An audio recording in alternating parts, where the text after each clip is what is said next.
Kita lanjut bahas spoiler Wudong Qiankun Season 14 episode 13. Oke lah, gak usah banyak meng. Kita langsung masuk aja ke pembahasan.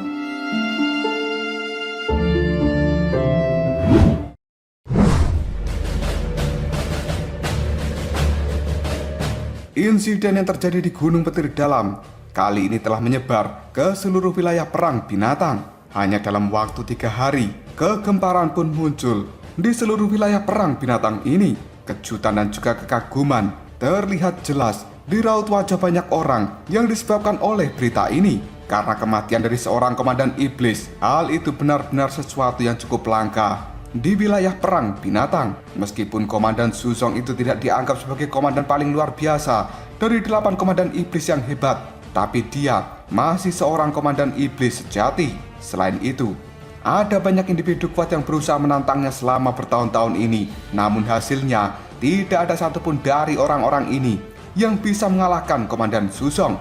Hal itu membuat reputasinya terus tumbuh dan kekuatannya juga meningkat.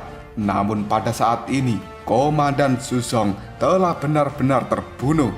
Selain itu, yang membunuhnya bukan prajurit paling kuat dari wilayah perang binatang. Sebaliknya, itu adalah seseorang yang berasal dari ras manusia. Oleh karena itu, ketika berita ini menyebar, menyebabkan keributan yang besar. Banyak para ahli yang ada di wilayah perang binatang hanya bisa bergidik karena selama ini tidak ada seorang pun dari ras manusia yang bertindak begitu arogan di wilayah perang binatang mereka. Namun kali ini, seorang manusia benar-benar datang dan dia mencari masalah. Ketika kedatangannya tidak hanya mengalahkan gubernur kota Piton Darah Caoying, tapi dia juga bisa membunuh komandan iblis dari Gunung Petir Dalam. Manusia seperti ini adalah eksistensi yang sangat langka di wilayah perang binatang. Dan tentu saja, keributan besar ini secara alami menarik faksi-faksi besar yang berada di wilayah perang binatang. Beberapa orang sangat ingin bertindak, tapi pada akhirnya mereka menekan keinginan itu. Karena yang menjadi komandan iblis dari Gunung Petir Dalam saat ini bukanlah manusia itu. Sebaliknya, merupakan binatang iblis yang kuat. Jelas pada saat itu merupakan keputusan yang sangat bijaksana bagi seorang Lindong menyuruh Xiaoyan mengambil posisi sebagai komandan iblis. Meskipun Lindong cukup kuat, namun tingkat kekuatannya masih bisa dipandang rendah karena dia hanya berada di tahap awal kematian mendalam. Lagi pula, Lindong juga tidak suka mengambil posisi sebagai pimpinan, karena jika pada saat itu Lindong menjadi komandan iblis, maka tidak hanya para ahli kuat dari Gunung Petir Dalam yang menolak untuk tunduk, tapi kemungkinan komandan-komandan iblis yang lainnya akan segera memimpin pasukan dan menyerang Gunung Petir Dalam. Hingga detik ini, tidak diragukan lagi Gunung Petir Dalam telah menjadi titik fokus dari banyaknya ahli di wilayah perang binatang ini. Namun untungnya, tidak ada perubahan yang signifikan di dalam Gunung Petir Dalam itu sendiri. Berbagai posisi masih sama pada tempatnya, dan yang berubah hanyalah posisi dari komandan iblis yang dulunya diisi Shuzong, kali ini telah diisi oleh Xiaoyan. Setelah beberapa waktu banyak pasang mata mengamati Gunung Petir Dalam, kali ini mereka mulai menarik diri dan tidak memperhatikan Gunung Petir Dalam seperti sebelumnya. Karena mereka semua tahu, tampaknya Gunung Petir Dalam masih tidak bisa diganggu. Namun beberapa individu yang memiliki akses informasi istimewa, mereka benar-benar tahu bahwa badai besar kali ini sedang terjadi secara diam-diam di Gunung Petir Dalam. Cerita kemudian berpindah ke Gunung Petir Dalam itu sendiri. Lindong sekarang telah duduk di atas batu yang berada di gunung besar. Energi Yuan juga telah berputar di sekitar tubuhnya. Hal ini segera diserap oleh Lindong sebagai upaya untuk mengisi energi Yuan di dalam tubuhnya. Aura Lindong sekarang jelas lebih kuat ketika kekuatan Yuan alami memasuki tubuhnya ini. Tampaknya kekuatan itu seperti lautan yang tidak berujung, dan auranya juga benar-benar megah. Tidak lama kemudian, Xiaoyan pun melesat dari kejauhan dan tubuhnya mendarat di samping Lindong. Hal ini membuat Lindong segera membuka matanya. Dia melihat Xiaoyan sambil tersenyum. Selama periode waktu ini, Xiaoyan telah berhasil secara bertahap menguasai Gunung Petir Dalam. Selain itu, wajah yang awalnya menakutkan kini ada sedikit aura kewibawaan. Lindong pun lalu bertanya, "Xiaoyan, seharusnya kamu sudah menyelesaikan semua masalah yang ada di Gunung Petir Dalam ini kan?" Meskipun sebagian besar jenderal dari Gunung Petir Dalam memilih untuk tunduk setelah kematian Shuzong, namun masih ada beberapa individu kuat yang tetap setia pada Shuzong dan mereka benar-benar tidak mau tunduk pada Xiaoyan. Oleh karena itu, beberapa kekacauan internal telah terjadi selama 10 hari ini dan Xiaoyan benar-benar melenyapkan para pembuat onar ini dengan cepat. Hal itu bahkan tidak bisa sampai menyebar keluar. Dengan bantuan dari kelompok Jenderal Centong, jelas Gunung Petir Dalam secara bertahap telah jatuh di bawah kendali dari Xiaoyan. Bagaimanapun juga, reputasi dari Xiaoyan itu hanya di bawah tepat dari Shuzong. Sekarang Shuzong telah mati. Sangat wajar bagi Xiaoyan untuk menggantikan dirinya. Xiaoyan yang ditanya oleh Lindong hanya bisa menganggukkan kepalanya. Dia pun tersenyum, yang kemudian mengatakan, Jenderal Meng Shan dan juga Jenderal Tian E, kemungkinan mereka memiliki beberapa keinginan untuk melakukan pemberontakan. Namun di antara mereka berdua, sampai detik ini tidak ada yang berani melakukan pergerakan. Dan aku juga telah meminta kelompok dari Centong untuk mengawasi mereka berdua. Jika sampai mereka berani menunjukkan sedikit pun ketidaksetiaan, maka aku akan dengan cepat melenyapkan kedua jenderal itu. Lindong hanya bisa menganggukkan kepalanya, karena dia tahu Meng Shan dan juga Jenderal Tian E adalah bawahan yang setia pada Shuzong. Dan mereka dianggap sebagai kotoran tikus saat ini. Hanya menunggu waktu sampai mereka berdua kehilangan kesabaran, kemudian melakukan pemberontakan. Dan pada saat itu, barulah Xiaoyan akan melenyapkan kedua jenderal ini. Xiaoyan pun memandangi tubuh Lindong, kemudian dia bertanya, "Kakak, bagaimana dengan lukamu?" Lindong hanya bisa menggelengkan kepalanya. Dia pun kali ini melihat pada jari-jarinya sambil mengatakan, "Aku baik-baik saja." Karena Lindong yang sebelumnya menggunakan darah esensi serta batu leluhur yang digabungkan dengan batu simbol petir dan juga batu simbol yang melahap. Jelas hal itu memiliki kekuatan yang sangat menakutkan. Namun penggabungan ini sendiri juga sesuatu yang sangat sulit. Bahkan Lindong sampai benar-benar lemas saat itu. Dan Lindong pun juga merasakan kelelahan yang luar biasa. Lindong pun memandangi tubuh dari Xiaoyan, lalu dia berkomentar, "Xiaoyan, di tempat ini kemungkinan kamu adalah yang paling kuat. Tapi di luar sana, jika dibandingkan dengan 8 komandan iblis yang lainnya, kamu adalah yang terlemah." Xiaoyan hanya bisa menganggukkan kepalanya, dan dia juga menyadari hal ini. Sementara kekuatan dari Xiaoyan sendiri masih di bawah dari para monster-monster tua itu. Oleh karenanya, Xiaoyan ingin berusaha mengejar ketinggalan ini, dan salah satu caranya adalah menggunakan separuh darah esensi yang berada di dalam tubuh Shuzong. Menanggapi hal ini, Lindong pun menatap tajam pada Xiaoyan sebelum akhirnya dia tersenyum dan kemudian melambaikan tangannya. Kuali langit yang terbakar kini melesat dari dalam tubuh Lindong. Hal itu segera membengkak, dan selanjutnya Lindong pun berkata pada Xiaoyan, "Ikutlah denganku, sudah waktunya untuk mengambil warisan darah esensi itu." Setelah berkata seperti ini, tubuh dari Lindong segera memasuki kuali langit yang terbakar, dan hal itu disusul oleh Xiaoyan.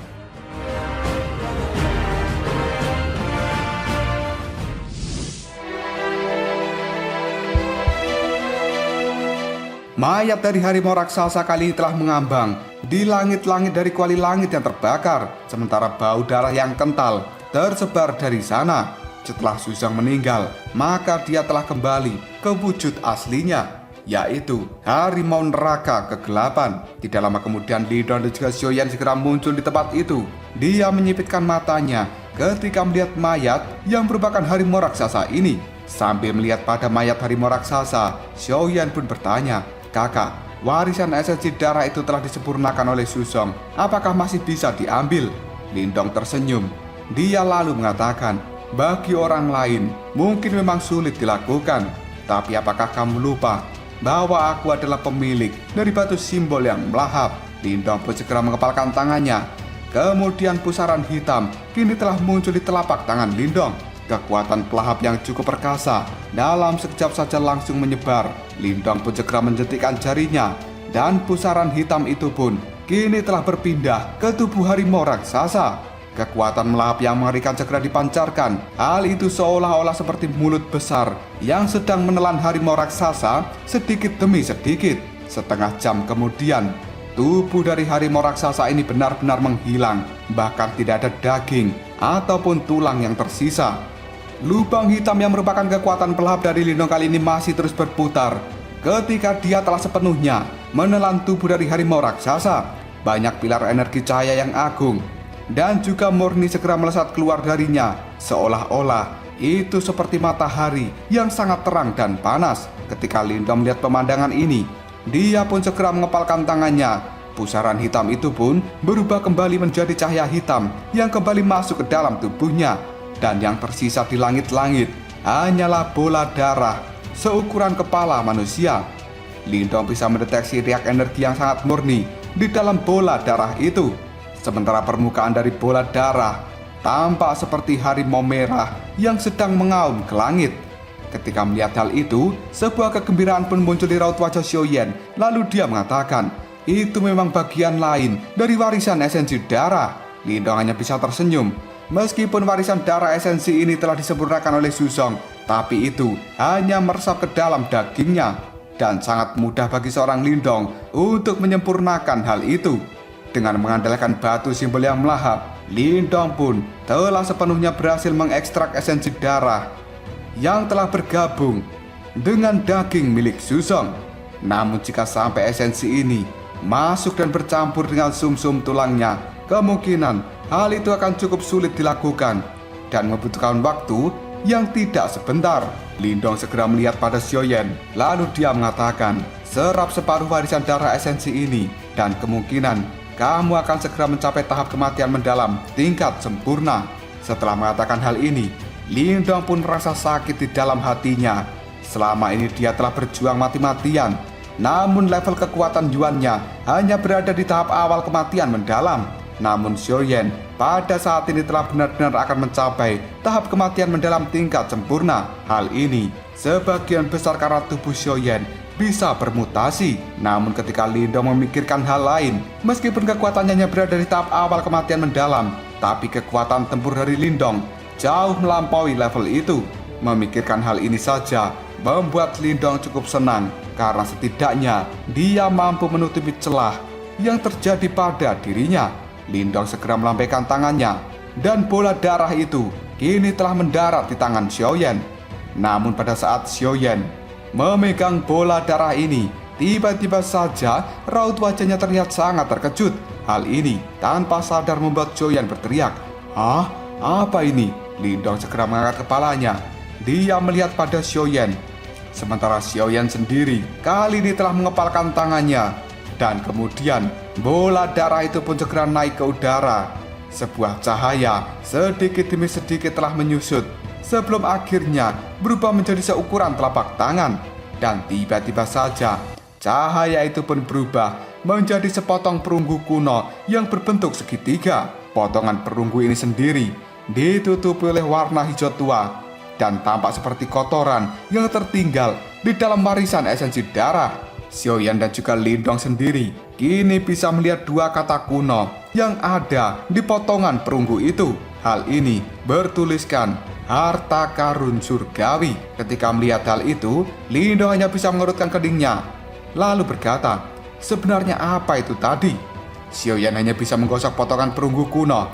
Dia membelai dagunya sebentar untuk mengingat-ingat benda apa ini sebenarnya. Barulah sesaat kemudian tangan dari Xiaoyan menghantam kepingan perunggu dengan keras. Tatapan harimaunya berisi sebuah cahaya semangat ketika dia melihat pada Lindong. Yang kemudian Xiaoyan pun mengatakan, "Kakak, aku tahu benda apa ini." Lindong pun terkejut. Dia mengangkat alisnya lalu bertanya, "Apa sebenarnya?" Sambil tersenyum, Xiaoyan pun mengatakan, "Apakah kakak pernah mendengar tentang perbendaharaan harta surgawi kuno?"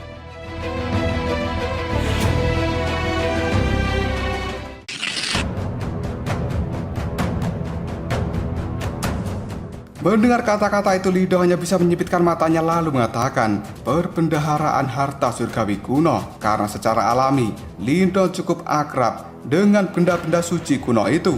Bagaimanapun juga, Lindong juga memiliki batu leluhur yang ada di dalam tubuhnya, dan benda itu sendiri merupakan peringkat kedua yang berada di peringkat harta karun surgawi kuno. Terlebih lagi, pada saat itu Lindong telah melihat Raja Naga Gengsi juga menggunakan harta surgawi kuno yang bernama Raja Penghancur Piring Surgawi untuk bisa membunuh Raja Yimo yang bernama Raja Tianming.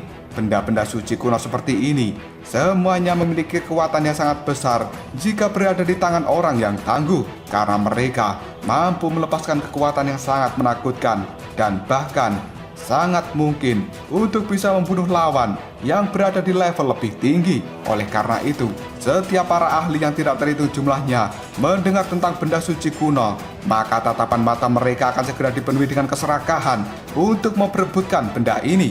Lindong pun lalu dia bertanya, namun apa yang terjadi dengan perbendaharaan harta surgawi kuno ini? Mendapat perkataan seperti itu dari Lindong, Xiaoyan pun segera mengatakan, berdasarkan apa yang aku tahu, ada banyak benda suci surgawi kuno di wilayah perang binatang ini yang telah tertinggal dari zaman kuno. Dan sebenarnya, di dalam perbendaharaan harta surgawi kuno itu sendiri, ada banyak benda-benda suci kuno yang masing-masing memiliki kekuatan sangat kuat.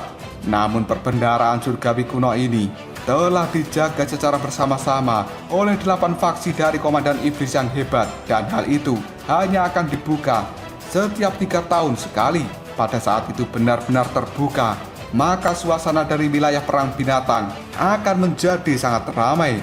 Bahkan beberapa faksi dari luar kemungkinan juga akan masuk ke wilayah perang binatang, dan mereka akan campur tangan demi mendapatkan bagian. Namun, seperti yang aku tahu, tidak semua orang berhasil mendapatkan benda suci kuno ini. Sebuah rumor mengatakan hanya beberapa faksi yang berhasil mendapatkan benda suci kuno ketika terakhir kali perbendaharaan ini dibuka. Selain itu, di antara benda-benda suci itu, sepertinya yang paling kuat adalah benda suci yang disebut dengan Gunung Berat 9 Langit. Dikabarkan bahwa benda ini berada di peringkat 30 dari harta surgawi kuno. Mendengar kata-kata itu, Lindong pun bergumam, Gunung Berat 9 Langit. Hal ini membuat Lindong cukup tertarik dengan benda-benda suci kuno seperti ini. Meskipun batu leluhur yang ada di dalam tubuhnya memiliki peringkat yang sangat tinggi, tapi sampai detik ini belum memberikan banyak bantuan untuk kekuatan bertarung Lindong. Karena sebenarnya batu leluhur itu telah menderita luka parah selama perang besar zaman kuno. Paling-paling, Lindong hanya bisa mengandalkan sifat unik dan juga lembutnya untuk menjaga keseimbangan dari 2 batu simbol leluhur yang ada di dalam tubuhnya. Lindong kemudian bertanya pada Xiaoyan, apakah semua orang bisa mendapatkan benda suci kuno ketika perbendaharaan itu dibuka? Xiaoyan hanya bisa menggelengkan kepalanya. Segera setelah itu dia mengatakan, bagaimana mungkin hal itu terjadi, kakak?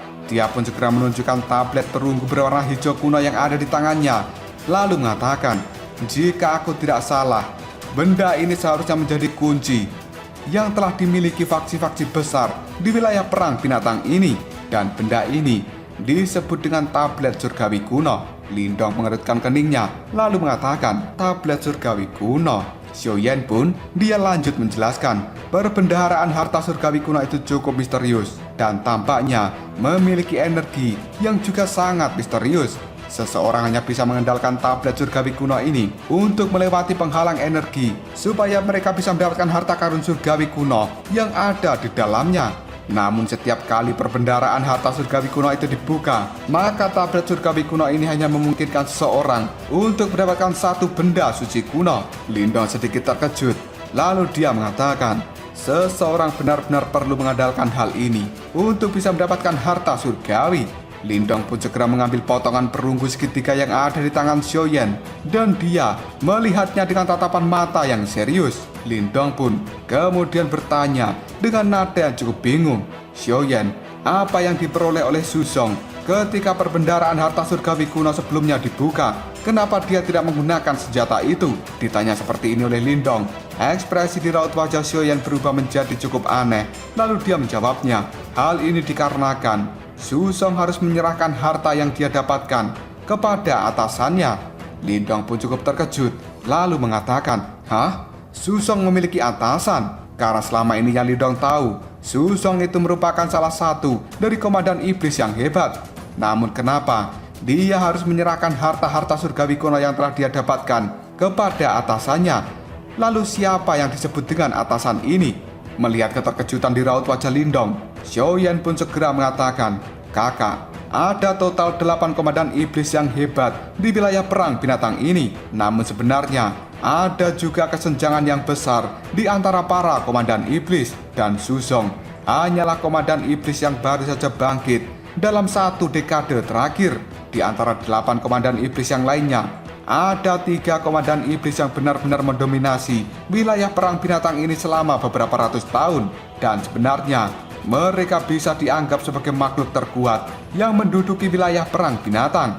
Melawan monster-monster tua seperti itu, bahkan Susong tidak punya pilihan selain tunduk pada salah satu dari mereka.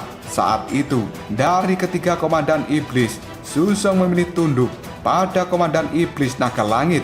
Objek surgawi yang diperoleh Susong dari perbendaharaan harta surgawi kuno, dia berikan pada komandan iblis naga langit. Lindong pun, dia mengerutkan keningnya lalu bertanya, apakah orang yang bernama komandan iblis naga langit ini merupakan seseorang yang berasal dari suku naga? Xiaoyan hanya bisa tersenyum, kemudian menjawabnya, dia hanyalah seekor naga bersayap 8 yang memiliki sedikit garis keturunan naga. Namun dia berani menyebut dirinya sendiri sebagai naga langit. Hal ini adalah sesuatu kesombongan yang besar. Kali ini, jika bukan aku yang telah mengambil alih posisi dari Susong, kemungkinan besar posisi dari komandan iblis gunung petir dalam akan segera jatuh ke tangan orang luar. Dan mungkin komandan iblis naga langit juga akan bergerak. Namun pada saat ini, aku hanya memperkirakan tentang masalah waktu. Sebelum pada akhirnya komandan iblis naga langit itu pasti akan datang dan mengetuk pintu kita. Mendengar perkataan dari Xiaoyan itu, Lindong lalu bertanya, apakah orang yang disebut dengan komandan iblis naga langit ini sangat kuat? Xiaoyan menganggukkan kepalanya. Lalu dia mengatakan, iya, dan dia adalah seseorang yang berada di tahap samsara. Mendengar hal ini, Lindong hanya bisa tersenyum pahit, karena meskipun dia tahu bahwa Susong hanya 1 langkah menuju tahap samsara, namun langkah ini masih memiliki celah yang sangat besar dengan tahap samsara yang asli. Tidak heran jika Susong memilih mencari perlindungan dari komandan iblis naga langit.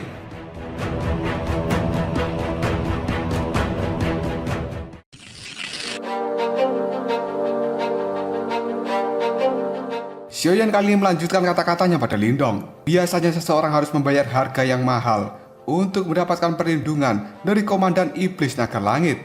Susong pada saat itu menawarkan benda suci kuno yang telah dia peroleh dari perbendaharaan harta surgawi kuno kepada komandan iblis sebanyak 3 kali. Barulah setelah itu Susong bisa menyimpan harta surgawi kuno ini untuk dirinya sendiri. Namun perbendaharaan harta surgawi kuno hanya dibuka setiap 3 tahun sekali. Dengan kata lain, Susong harus membantu komandan iblis naga langit selama hampir 10 tahun. Jika aku tidak salah menghitung waktunya, sepertinya Susong sudah melunasi pembayaran itu. Dan pada saat ini, seharusnya dia bisa menikmati harta karun surgawi kuno untuk dirinya sendiri. Namun sayangnya, dia keburu mati sebelum berhasil menikmati benda-benda seperti itu.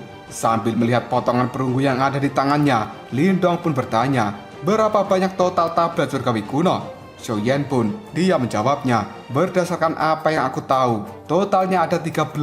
Sementara 3 komandan iblis yang hebat, mereka memiliki 2, dan 5 komandan iblis yang tersisa masing-masing memiliki 1.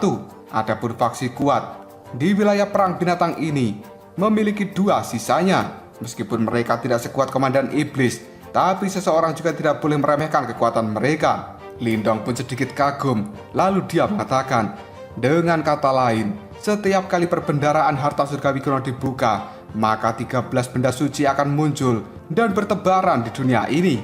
Perbendaharaan harta surgawi kuno, apakah mungkin sekuat ini? Hanya 1 objek surgawi saja sudah bisa menghasut banyak orang untuk memperebutkan harta itu. Namun sekarang 13 harta surgawi kuno akan muncul secara bersamaan. Keributan seperti apa yang akan segera terjadi di wilayah perang binatang? Ketika Lindong memikirkan hal ini, tiba-tiba saja Yan di dalam tubuhnya berkata pada Lindong, harta surgawi yang akan muncul ini kemungkinan hanyalah harta surgawi biasa, dan barang seperti itu tidak terlalu langka. Mereka tidak bisa dibandingkan dengan harta surgawi yang berada di peringkat harta surgawi kuno. Namun benda-benda seperti ini tidak jauh lebih kuat dari tongkat kaisar petirmu. Karena Yan adalah orang yang telah menduduki peringkat kedua dari harta surgawi kuno. Jelas dia memiliki pengetahuan yang besar tentang harta-harta surgawi kuno. Lindong sedikit tersedak mendengar kata-kata dari Yan, yang kemudian Lindong pun menjawabnya, aku tidak punya pilihan lain untuk mengejar harta seperti ini. Karena harta surgawi kuno di dalam tubuhku yang katanya berada di peringkat kedua tidak memiliki banyak kegunaan sampai saat ini. Mendengar ucapan dari Lindong, Yan pun hanya bisa terbatuk karena dia menyadari kerusakan yang telah dideritanya benar-benar sesuatu yang sangat parah. Hal itu membuat Yan sampai detik ini tidak memberikan banyak bantuan pada Lindong. Detik kemudian, Yan pun mengatakan, namun tentu saja kamu masih harus melakukan perjalanan ini untuk memperebutkan perbendaharaan harta surgawi kuno. Selain jumlah harta surgawi yang sangat sedikit, kebanyakan dari mereka hampir tidak spektakuler. Namun kau harus tahu bahwa yang disebut dengan perbendaharaan harta surgawi ini sebenarnya adalah harta surgawi itu sendiri yang bisa dibilang cukup layak. Lindong pun cukup terkejut. Lalu dia bertanya, apakah maksudmu perbendaharaan harta surgawi kuno ini merupakan harta surgawi itu sendiri? Yan pun dia menjawabnya, benar, jika tebakanku tidak salah, seharusnya ini merupakan item yang berada di peringkat 10 dari harta surgawi kuno, dan itu disebut dengan aula surga misterius. Lindong pun sedikit kaget, lalu dia mengatakan, hah? Aula surga misterius? Sementara Yan lanjut menjelaskan, harta surgawi kuno yang disebut dengan aula surga misterius itu merupakan sesuatu yang juga dibuat oleh pemilikku yang merupakan leluhur simbol. Dan kamu seharusnya tahu bahwa pada saat perang besar zaman kuno, kita membutuhkan banyak peralatan untuk mengobarkan perang ini dan melawan para Yimo. Yang disebut dengan aula surga misterius bisa membuat harta-harta surgawi sendiri. Yang harus dilakukan hanyalah memasukkan bahan-bahan yang diperlukan ke dalam aula surga misterius. Secara alami, aula surga ini akan memperbaikinya, dan setelah itu akan dikeluarkan kembali menjadi harta surgawi yang benar-benar kuat. Pada saat itu, para pasukan juga dilengkapi dengan harta-harta ini untuk meningkatkan kekuatan tempur mereka. Tentu saja, barang yang diproduksi secara massal itu tidak bisa dibandingkan dengan barang-barang yang berada di peringkat harta surgawi kuno. Namun kamu juga tidak boleh meremehkan harta yang diproduksi dari dalam aula surga misterius ini. Selain memiliki kemampuan untuk bisa memurnikan harta, aula surga misterius ini juga memiliki kemampuan untuk melakukan penyegelan. Jika kekuatannya diaktifkan sepenuhnya, bahkan seorang Raja Yimo akan kesulitan untuk bisa melarikan diri setelah terperangkap di dalamnya. Pada saat itu, aula surga misterius memerankan perang yang cukup penting selama perang dunia besar zaman kuno. Lindong pun tanpa sadar menganggukkan kepalanya dengan cara yang cukup tertegun. Lalu dia mengatakan, sebenarnya harta surgawi itu benar-benar mampu memperbaiki dan membuat harta surgawi sendiri. Aula surga misterius adalah harta surgawi kuno yang benar-benar tangguh. Sambil tersenyum, Yan pun kemudian mengatakan, Lindong, kau memang harus mencoba untuk mendapatkannya. Jika kamu berhasil mendapatkan aula surga misterius, maka hal itu akan sangat membantu dirimu. Mendengar ucapan dari Yan ini, kilatan semangat berkobar di dalam tatapan mata Lindong. Karena mendengar penjelasan Yan bahwa aula surga misterius ini bisa menyegel Raja Yimo, hal itu saja sudah cukup membangkitkan keinginan Lindong untuk mengejar harta ini. Karena sampai detik ini, melakukan penyegelan pada Raja Yimo adalah langkah yang sangat sulit bisa dicapai dengan kekuatan Lindong sekarang. Lindong pun segera mengangkat kepalanya. Dia melihat pada Xiaoyan lalu bertanya, berapa lama sebelum akhirnya perbendaharaan harta surgawi kuno itu dibuka lagi? Xiaoyan pun dia berpikir sejenak lalu mengatakan, perbendaharaan harta surgawi kuno akan dibuka dalam waktu sekitar 2 hingga 3 bulan lagi. Xiaoyan pun segera mengatupkan bibirnya lalu dia kembali berkomentar, oh, pada akhirnya aku menyadari kenapa Komandan Kinshi saat itu menginginkan tubuh dari Shusong ini. Dia sebenarnya sedang mengincar tablet surgawi kuno yang ada di dalam tubuh Shusong. Kalau dia bisa berhasil mendapatkannya, maka dia secara otomatis akan mendapatkan 2 harta surgawi. Ketika perbendaharaan harta surgawi kuno ini dibuka lagi, salah satu dari mereka akan diserahkan pada atasannya, sementara yang lainnya akan disimpan sendiri olehnya.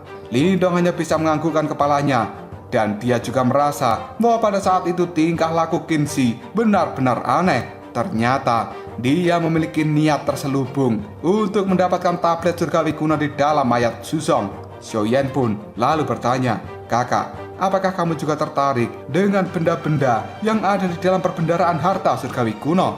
Hal itu akan sangat bermanfaat bagi kita jika kamu bisa mendapatkan 1 atau 2 benda suci." Mendapatkan perkataan seperti ini dari Xiaoyan, Lindong hanya bisa tersenyum. Dia melambaikan tangannya lalu mengatakan, "Sebelum kita mengejar harta-harta ini, pertama-tama perbaiki dulu warisan esensi darah ini. Jika tidak, maka kamu tidak akan memiliki kekuatan yang cukup untuk bersaing dengan orang-orang jahat itu." Xiaoyan pun menganggukkan kepalanya, karena dia juga tahu bahwa individu yang mengincar perbendaharaan harta surgawi kuno bukanlah individu biasa. Jika ingin mendapatkan harta jarahan, maka Xiaoyan harus memperkuat dirinya sendiri. Lindong pun segera melambaikan tangannya, dan mereka berdua kali ini telah benar-benar keluar dari kuali langit yang terbakar. Xiaoyan tidak basa-basi lagi. Setelah dia mendapatkan warisan darah esensi, dia buru-buru berpamitan pada Lindong untuk melakukan pengasingan demi bisa memperbaiki warisan darah esensi ini. Sementara itu, Lindong dengan lembut menggosok tablet surgawi kuno yang ada di tangannya. Hal ini dilakukan oleh Lindong sambil mengatakan, "Perbendaharaan harta surgawi kuno, aku tertarik padamu."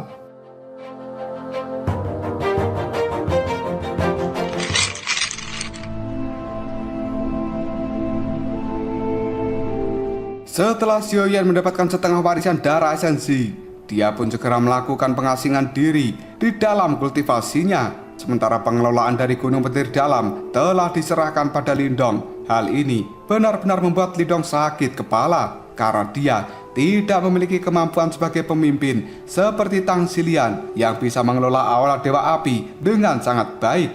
Namun untungnya, Lindong cukup senang karena mengetahui bahwa Gunung Petir Dalam ini tidak memiliki masalah besar yang cukup serius. Dengan sedikit ketenangan yang ada di dalam Gunung Petir Dalam, Lindong pun segera memulai pelatihannya sendiri.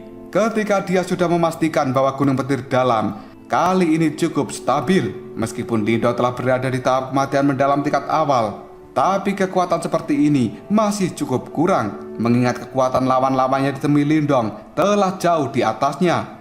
Meskipun Lindong bisa menggunakan banyak trik untuk bertarung dengan mereka semua, tapi di tempat ini sendiri, kekuatan dasar seseorang adalah faktor yang sangat penting, dan kebanyakan orang masih melihat dari sisi luarnya saja.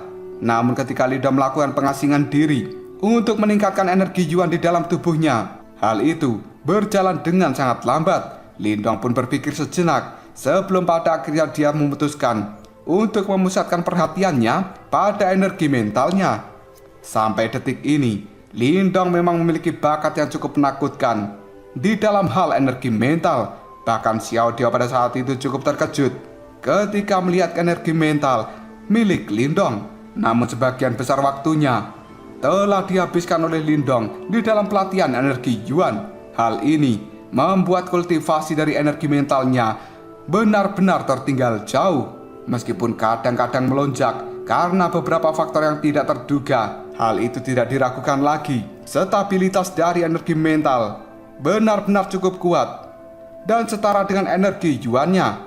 Energi mental Lindong pada saat ini berada di puncak awal dari Master Simbol Ilahi. Jika dia bisa maju satu langkah lagi, kemungkinan akan segera memasuki Master Simbol Ilahi tingkat lanjutan. Pada saat itu, energi mental Lindong akan memiliki kekuatan yang mirip dengan seseorang yang berada di tahap kematian mendalam. Jika hal itu dikombinasikan dengan energi Yuan Lindong saat ini, dia akan bisa melepaskan kekuatan yang cukup mengerikan. Namun mencoba meningkatkan energi mental bukanlah sesuatu yang mudah, dan Lindong harus berpikir keras untuk mencari cara bagaimana meningkatkan energi mentalnya saat ini. Namun tiba-tiba saja Yan di dalam tubuh Lindong yang selama ini terdiam, dia akhirnya keluar dan menawarkan bantuan. Lindong sendiri saat ini sudah duduk di platform batu yang berada di aula besar dari Gunung Petir Dalam. Dan Lindong akan menggunakan tempat ini sebagai tempat khusus untuk pelatihan. Tidak lama kemudian datanglah Centong dengan memberikan hormat pada Lindong. Segera setelah itu menyerahkan 10 tas Qian Kun pada Lindong saat ini. Tuan Lindong, setiap tas Qian Kun ini berisi 10 juta pil Xuan Yuan.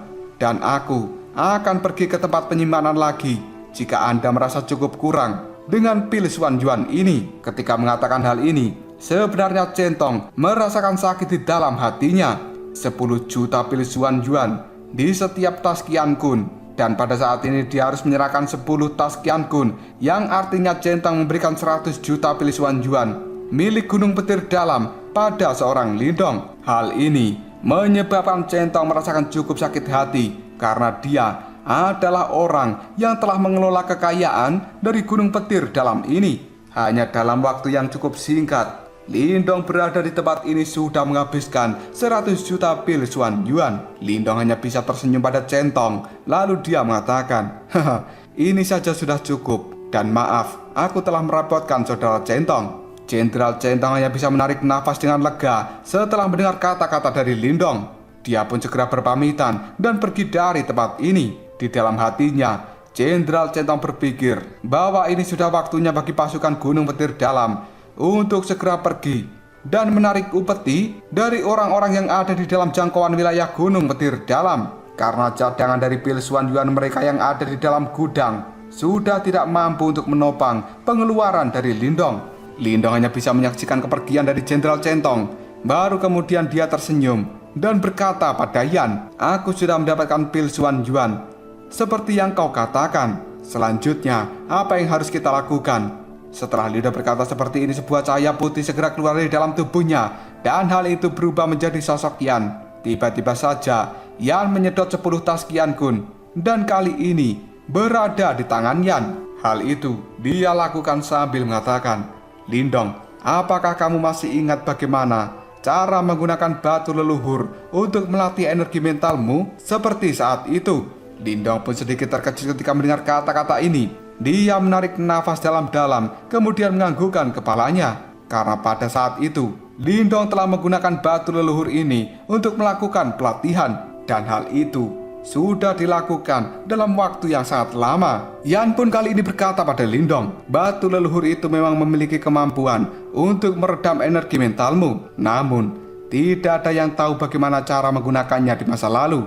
Terlebih lagi, pada saat itu energi mentalmu sangat lemah, dan kamu tidak akan bisa menahan serangan dari energi mental yang telah ditampung batu leluhur. Maka dari itu, aku tidak pernah mengatakan hal ini kepadamu. Dan sekarang, meskipun kekuatanmu telah melonjak cukup tinggi, aku masih yakin seharusnya kamu hampir tidak bisa menahannya." Meskipun Yan selama ini tertidur, tapi dia masih bisa mendeteksi beberapa cara yang dilakukan Lindong ketika menggunakan batu leluhur.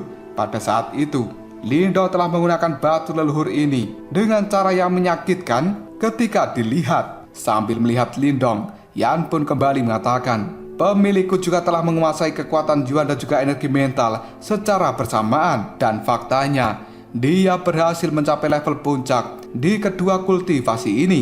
Lindong cukup terkejut, lalu mengatakan, "Apa? Sebenarnya leluhur simbol juga melatih dua kekuatan ini secara bersamaan?"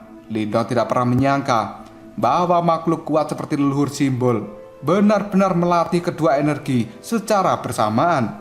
Yan pun kemudian kembali mengatakan, "Sebenarnya kedua kekuatan ini sama-sama kuat, namun tidak bisa dihindari bahwa salah satu dari mereka akan lebih kuat dibandingkan yang lainnya. Jika kedua kekuatan itu hidup bersampingan di dalam tubuh yang sama, di masa lalu alasan diriku ini diciptakan adalah untuk menjaga keseimbangan dari dua kekuatan kuat ini di dalam tubuh leluhur simbol.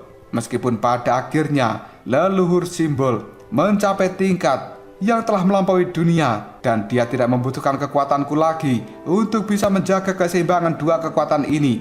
Tapi sebelumnya, tugasku sangat penting sebelum dia berhasil mencapai kekuatan puncaknya. Lindong, pada saat ini Yimo telah sekali lagi menunjukkan dirinya di dunia ini, dan tidak ada yang tahu kapan perang dunia berikutnya akan segera pecah.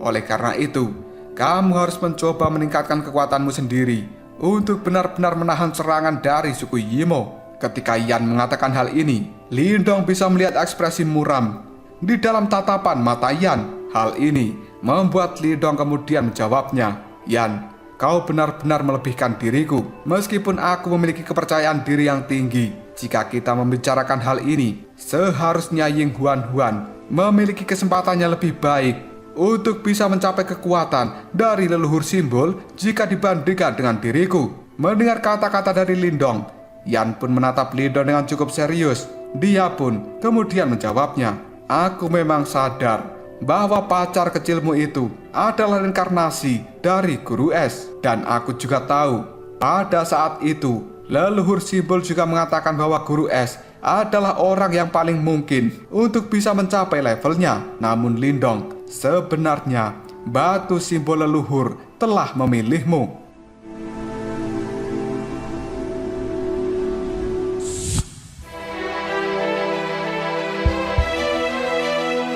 Mendengar kata-kata dari Yan, Lindong hanya bisa mengerutkan keningnya. Dia lalu bertanya, "Yan, apa maksudmu?"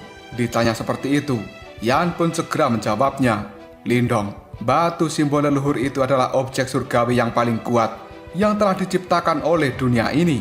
Dan mereka memiliki kecerdasannya sendiri dari sudut pandang tertentu. Sebenarnya mereka tidak bisa hidup secara berdampingan di dalam satu tubuh." Lindong pun, dia lalu mengatakan, "Tapi batu simbol yang melahap bisa melakukan hal ini." Mendapat perkataan seperti itu dari Lindong, Yan pun kembali mengatakan, "Iya, memang batu simbol yang melahap memang memiliki kapasitas untuk memiliki penerimaan terbesar di antara batu simbol yang lainnya. Namun kamu pada saat ini harus tahu bahwa guru pelahap pada saat itu telah gagal untuk menyempurnakan batu simbol yang kedua. Setelah itu, batu simbol pelahap juga telah memiliki pemilik lain setelah guru pelahap. Dan orang itu, si guru mata hitam, juga tidak pernah memiliki kesempatan untuk bisa menyempurnakan batu simbol yang kedua seperti dirimu. Mengingat kemampuan mereka, bukan karena mereka tidak bisa menemukan batu simbol yang kedua, tapi hal itu karena mereka tidak ditakdirkan untuk bisa menyempurnakan batu simbol lain di dalam tubuh mereka." Mendengar kata-kata dari Yan, Lindong pun menyipitkan matanya. Lalu dia berkata, "Yan, apakah maksudmu? Alasan kenapa diriku ini bisa memperbaiki batu simbol petir itu tidak terkait dengan batu simbol yang melahap?" Hal ini membuat Lindong sedikit bingung. Dia belum pernah merasakan apa yang disebut dengan afinitas dengan batu simbol leluhur. Faktanya, pada saat Lindong berusaha menyempurnakan batu simbol petir saat itu, dia hampir saja terbunuh oleh sambaran-sambaran petir. Mendapat pertanyaan dari Lindong, Yan pun segera menjawabnya, "Itu memang sedikit terkait, namun itu bukanlah faktor yang paling penting. Dan sebenarnya, faktor yang paling penting adalah dirimu memiliki kedekatan dengan para batu simbol leluhur ini. Oleh karena ini, batu simbol leluhur telah memilihmu. Dan afinitas seperti ini hanya muncul satu kali. Itu terjadi pada pemilikku di zaman kuno, yaitu leluhur simbol." Mendengar kata-kata dari Yan, Lindong sedikit tercengang. Dia merasa bahwa kulitnya mati rasa. Dan kemudian Lindong pun melihat Yan secara tajam sambil mengatakan, "Yan, jangan bilang bahwa kamu akan mengatakan bahwa aku adalah reinkarnasi dari leluhur simbol. Karena sesuatu seperti ini merupakan hal yang tidak bisa diterima Lindong.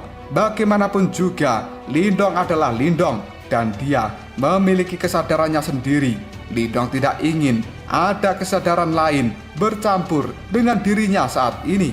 Mendengar ucapan dari Lindong, Yan pun hanya bisa tersenyum dengan penuh godaan. Lalu dia mengatakan, "Sebenarnya aku lebih suka jika masalah seperti itu terjadi pada dirimu. Pemilikku pada saat itu telah membakar reinkarnasinya demi bisa menutup celah antar dunia ini. Dan dia sudah benar-benar menghilang dari dunia dan tidak akan memiliki kesempatan untuk melakukan reinkarnasi. Mendengar kata-kata dari Yan, Lindong hanya bisa menghela nafas dengan lega. Dia merasa punggungnya pada saat ini sudah penuh dengan keringat dingin. Namun Lindong tidak merasa bahwa dirinya memiliki sebuah afinitas. Yang dia tahu hanyalah bagaimana caranya bertahan hidup dan melewati banyak kejadian antara hidup dan mati untuk bisa sampai ke tahap seperti ini. Mata Yan sedikit aneh ketika dia melihat pada Lindong yang kemudian berkata, "Lindong, pada saat ini aku masih harus mengatakan bahwa kamu adalah orang yang memiliki potensi tertinggi untuk bisa menjadi leluhur simbol yang kedua. Karena pilihan yang dibuat oleh para batu simbol leluhur bukanlah sesuatu pilihan yang dibuat secara acak." Mendengar kata-kata seperti itu dari Yan, Lindong kemudian menjawabnya, "Bukanlah hal seperti ini terlalu berlebihan untukku sekarang." Yan hanya bisa menggelengkan kepalanya. Segera setelah itu dia mengatakan, "Sudahlah, lupakan saja. Mungkin memang terlalu dini bagiku untuk mengatakan hal ini kepadamu. Pertama-tama, mari kita selesaikan dulu masalah kultivasi dari energi mentalmu." Setelah mengatakan hal ini, Yan pun melambaikan tangannya dan 10 tas Qiankun ini terbang ke udara. Segera setelah itu berubah menjadi sungai pil besar yang dipenuhi dengan banyak energi Yuan. Seolah-olah sungai ini tampak seperti naga raksasa yang telah melayang di udara. Tidak lama kemudian Yan segera melayang ke udara. Tangannya membentuk sebuah segel. Hanya dalam waktu yang cukup singkat, 10 sungai pil Xuan Yuan kini telah bertabrakan satu sama lain. Gelombang kejut yang menakutkan juga telah menyebar di dalam tempat ini. Yang kemudian hal itu segera berubah menjadi objek ribuan kaki yang cukup mencengangkan. Karena sebenarnya itu adalah tempat pelatihan khusus yang memiliki cahaya misterius sangat besar. Suasana di dalamnya benar-benar terasa berat, dan tempat pelatihan khusus ini seolah-olah telah memiliki dunianya sendiri. Yan yang masih melayang di langit melihat piringan cahaya besar sebelum akhirnya tersenyum pada Lindong dengan niat yang cukup nakal. Kemudian mengatakan, "Lindong, ini adalah sesuatu yang dimiliki oleh leluhur simbol dan pada saat itu digunakan untuk melatih murid-muridnya dalam hal energi mental. Selamat datang, kamu adalah orang ke-9 yang diperbolehkan untuk masuk." Lindong pun melihat piringan cahaya besar ini, lalu dia bertanya, apa itu sebenarnya? Karena Lindong bisa mendeteksi beberapa riak yang sangat berbahaya yang membuat hatinya merasa cukup gelisah. Sambil tertawa, Yan pun kemudian berkata, "Ini adalah penjara surgawi tanpa akhir."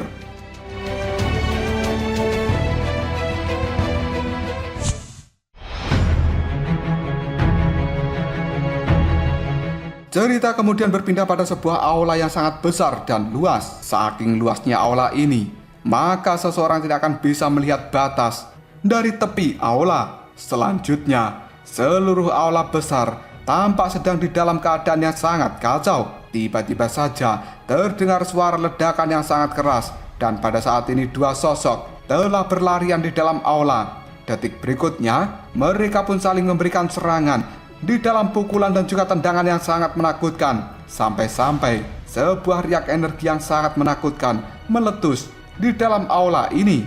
Setelah diperiksa lebih dekat, sebenarnya dua sosok yang saling bertarung itu adalah Lindong, dan yang menjadi lawan bertarungnya adalah bayangan dari Lindong. Pada saat ini, kekuatan mereka berdua terlihat sangat mirip. Namun sebenarnya, bayangan dari Lindong adalah sesuatu yang jelas lebih kuat dari Lindong yang asli. Kedua belah pihak sudah saling bertukar pukulan dengan cara yang cukup kejam, dan pukulan itu sendiri dengan cepat menembus pertahanan dari Lindong yang asli. Sebelum akhirnya hal itu menghantam dada Lindong, sebuah kekuatan yang besar menyembur dari tinju itu dan menembus jantung Lindong seperti sebuah pisau yang tajam. Akhirnya, diar! Tubuh asli dari Lindong pun meledak. Dia pun terkoyak dan gelombang rasa sakit telah menyebar di tubuh Lindong saat ini. Meskipun tubuh Lindong yang asli ini telah dicabik-cabik dengan cara yang sangat kejam, namun dia tidak mati. Karena sebenarnya ini adalah pertarungan yang menggunakan energi mental. Detik berikutnya, kesadaran Lindong pun kembali terbentuk. Dan Lindong yang asli, tubuhnya kini telah bergabung kembali setelah dia dihancurkan. Yan yang melihat kesadaran Lindong, dia pun kemudian berkomentar dengan nada suara yang cukup lemah. Lindong, para bayangan-bayangan cermin yang ada di dalam penjara surgawi tidak berujung. Mereka semua dibagi menjadi tahap surga, bumi, dan juga manusia. Dan kamu pada saat ini tidak bisa mengalahkan satupun dari bayangan cermin yang terlemah. Sepertinya kamu memang benar-benar telah mengabaikan kultivasi energi mental terlalu lama. Mendengar kata-kata Yan itu, Lindong hanya bisa tersenyum pahit. Lalu dia mengatakan, bayangan cermin energi mental ini memiliki pengetahuan penuh tentang seranganku. Selain itu, mereka juga bahkan lebih kuat dari diriku sendiri. Sangat sulit untuk bisa mengalahkan mereka karena serangannya juga terlalu kejam. Mendengar kata-kata dari Lindong, Yan pun segera mengatakan, penjara surgawi tanpa akhir ini adalah tempat di mana pemilikku telah melatih energi mental sebelumnya. Meskipun kamu tidak benar-benar mati ketika dirimu dihancurkan di tempat ini, namun rasa sakit yang akan kamu rasakan di dalam tubuhmu akan bertambah kali-kali lipat sebelum akhirnya ditransmisikan kembali ke dalam pikiranmu. Selama tubuh energi mentalmu mampu menanggung hal ini, maka kamu akan terus hidup di tempat ini dan tubuhmu akan bergabung kembali. Namun jika kamu tidak bisa menahan rasa sakit ini, maka kamu tidak perlu melanjutkan dalam pelatihan energi mental di sesi mendatang. Karena itu akan sangat menyakitkan, dan kamu seharusnya tahu tidak ada kekuatan di dunia ini yang bisa didapat secara gratisan. Lindong menghirup nafas dalam-dalam, lalu dia menjawab ucapan dari Yan. Kau tidak perlu memberitahuku tentang hal ini, Yan. Tolong lanjutkan saja. Setelah mengatakan hal ini, Lindong pun segera mengangkat kepalanya. Dia mengepalkan tangan untuk melihat bayangan cermin, dan kemudian Lindong pun bergegas maju untuk melakukan pertarungan. Pada akhirnya, bang bang bang bang bang bang, kedua sosok itu pun sekali lagi berbentrokan dengan sangat kejam. Namun Lindong pada saat ini hanya bisa bertahan selama 12 pukulan sebelum akhirnya kepala dari Lindong diledakkan oleh tinju dari bayangan cermin itu. Detik berikutnya, kesadaran dari Lindong kembali terbentuk. Dia pun segera maju untuk kembali melakukan pertarungan. Dan kali ini, tubuh mental Lindong benar-benar terlihat terengah-engah. Sementara di dalam nafasnya itu terkandung sebuah suara yang sedang menahan rasa sakit yang tidak bisa disembunyikan. Lindong hanya bisa mengatupkan giginya. Dia pun sekali lagi melesat dan kemudian dar. Pertarungan yang sangat intens kembali terjadi di dalam penjara surgawi tanpa akhir. Tubuh energi mental milik Lindong terus-menerus dihancurkan oleh bayangan-bayangan cerminnya. Namun Lindong juga tidak menyerah dalam hal ini. Kesadarannya sekali lagi tumbuh dan tubuhnya telah benar-benar terbentuk kembali. Pada saat ini, tatapan mata dari Lindong sudah terlihat menjadi sangat merah karena sebenarnya dia sudah sangat kesakitan. Akibat rasa sakit yang hebat ini membuat kesadaran Lindong menjadi jauh lebih redup. Meskipun tubuh mental dari Lindong terlihat lebih redup dari sebelumnya, namun waktu yang dibutuhkan bagi bayangan cermin untuk bisa menghancurkan tubuh Lindong juga cukup lama. Karena sebenarnya kekuatan mental Lindong saat ini secara bertahap telah meningkat. Yan yang masih tetap tenang di tempat ini sambil memperhatikan pertarungan dari Lindong, dia pun segera menghitung 435. Tubuh Lindong telah dihancurkan sebanyak itu dan kemudian juga telah terbentuk kembali. Yan benar-benar bisa merasakan bahwa kesadaran Lindong sudah sepenuhnya sangat kabur. Namun energi mentalnya tanpa sadar telah menjadi sekuat baja. Alasan Lindong kenapa mampu bertahan di tempat ini adalah karena kegigihan dan juga keuletannya. Sifat ulet dari Lindong itu bahkan membuat tatapan mata dari Yan memiliki sebuah kekaguman. Tubuh fisik dari seseorang mungkin bisa lemah, tapi pikirannya tidak boleh lemah. Jika sampai pikiran itu juga lemah, maka seseorang tidak akan pernah bisa menjadi orang yang kuat. Namun Lindong tidak termasuk di dalam kategori ini. Di masa lalu, mungkin memang Yan telah tertidur di dalam batu leluhur, tapi dia masih bisa melihat bagaimana perjuangan Lindong untuk keluar dari kekaisaran Yan besar hingga mencapai levelnya saat ini. Selain itu, ini bukan tujuan akhir dari Lindong. Yan bisa merasakan bahwa di masa depan Lindong akan menjadi seseorang yang benar-benar sangat kuat. Dan pada akhirnya, Yan akan tunduk dan patuh pada perintah Lindong. Suara ledakan yang keras pun kembali muncul. Hal ini membuat Yan segera menyipitkan kedua matanya dan melihat pada pertarungan Lindong yang kali ini tinju dari bayangan cermin telah menembus hati Lindong. Sementara tinju dari Lindong sendiri sudah berhasil meledakkan kepala dari bayangan cermin itu. Pada akhirnya mereka berdua sama-sama hancur. Melihat tindakan ini, Yan pun hanya bisa tersenyum lalu mengatakan, mati secara bersamaan. Dalam sekejap saja bayangan cermin itu pun menghilang. Sementara tubuh Lindong yang telah hancur kali ini kembali terbentuk dan kesadarannya segera melayang ke atas.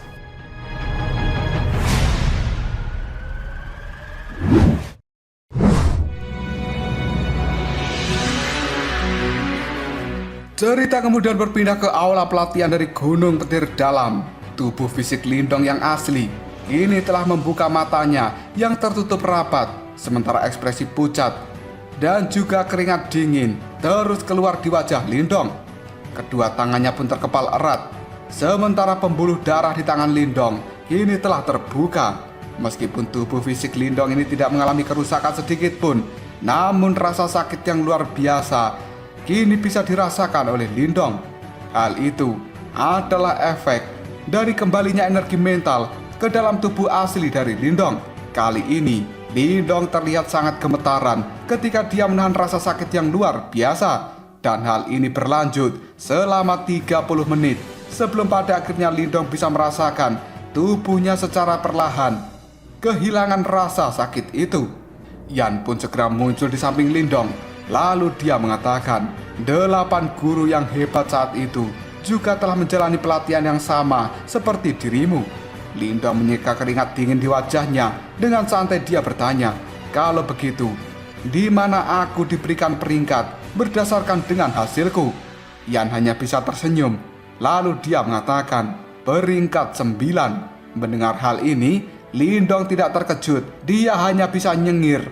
Lalu mengatakan, sebenarnya diriku masih berada di peringkat terakhir. Yan pun menatap Lindong sebelum akhirnya mengatakan, benar, pada saat itu guru pelahap, dia kalah 100 kali sebelum akhirnya bisa menghancurkan bayangan cermin itu.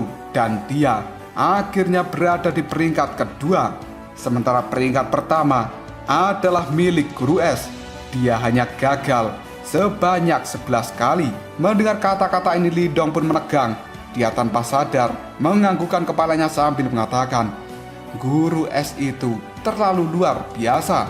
Karena setelah bertaruh dengan bayangan cermin, Lindong menyadari betapa kuatnya bayangan cermin itu. Namun Guru S hanya kalah 11 kali saja. Bakat seperti ini adalah sesuatu yang sangat menakutkan. Tidak heran dia dianggap sebagai orang yang memiliki kemungkinan terbesar bisa mencapai level dari leluhur simbol. Sementara Lindong sendiri, dia kalah 800 kali sebelum akhirnya bisa mengalahkan bayangan cermin itu. Perbedaan seperti ini adalah sesuatu yang membuat Lindong merasa malu. Sambil menatap Lindong, Yan pun kembali mengatakan, namun sebenarnya hasil seperti ini bukan sesuatu yang representatif. Pondasimu itu jauh lebih lemah dari 8 guru yang hebat. Selain itu, mereka semua juga telah diajar secara langsung oleh leluhur simbol. Di sisi lain, kamu hanyalah orang yang berlatih sendirian selama bertahun-tahun ini. Jika kamu menerima pelatihan yang benar dan di dalam kondisi pelatihan yang sama dengan 8 guru itu, kemungkinan kamu akan bisa mendapatkan hasil yang jauh lebih baik. Meskipun Lindong pada saat ini masih berada di peringkat ke-9, dia tidak merasa minder sama sekali. Yang dilakukan Lindong hanyalah mengangkat kepalanya untuk kembali melihat piringan cahaya yang ada di langit. Segera setelah itu, api semangat pun berkobar di dalam tatapan mata Lindong. Hal ini dia lakukan sambil mengatakan, aku sudah terlahir keras kepala sampai ke tulang-tulangku. Oleh karenanya, aku tidak ingin kalah dari siapapun. Dan aku akan melanjutkan pelatihan ini besok. Bagaimanapun juga, pelatihan ini sangat menyakitkan. dan biasanya seseorang akan membutuhkan beberapa hari untuk bisa memulihkan diri mereka sebelum akhirnya menjalani sesi latihan berikutnya. Namun Lindong tidak ingin beristirahat dan menyia-nyiakan waktu ini.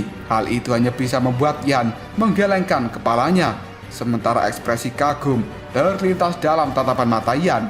Hari-hari berikutnya Lindong terus berlatih di dalam aula pelatihan ini. Dia telah memasuki penjara surgawi tanpa akhir, dan setiap harinya tubuh Lindong selalu dihancurkan kemudian terbentuk kembali.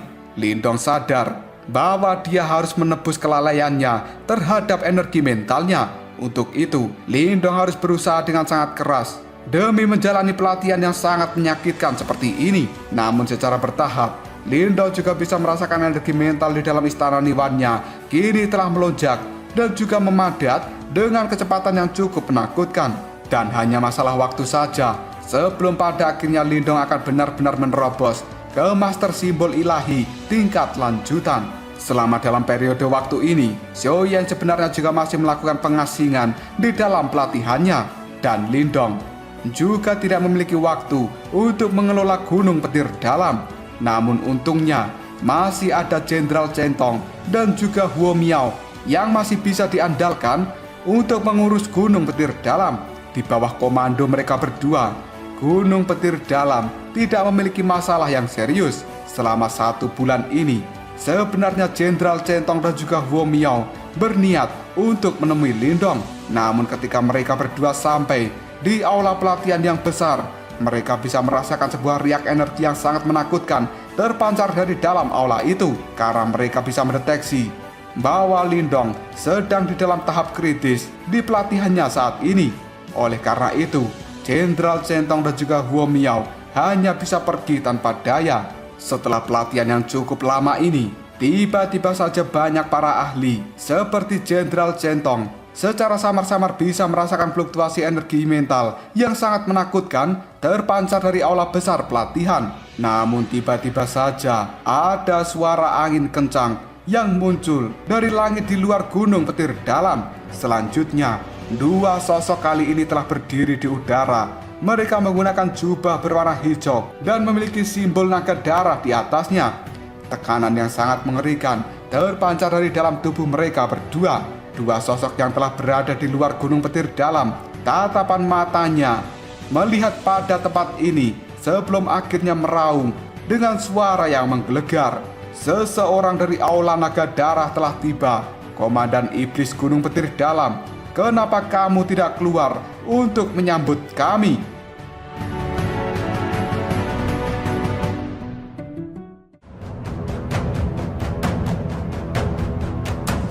Lalu apakah yang akan terjadi selanjutnya? Sebenarnya siapa 2 orang yang berasal dari aula naga darah yang datang ke Gunung Petir Dalam kali ini? Dan untuk urusan apa mereka menunjukkan diri di tempat ini? Jika kalian penasaran, tunggu aja jawabannya di next video. Ngobrol.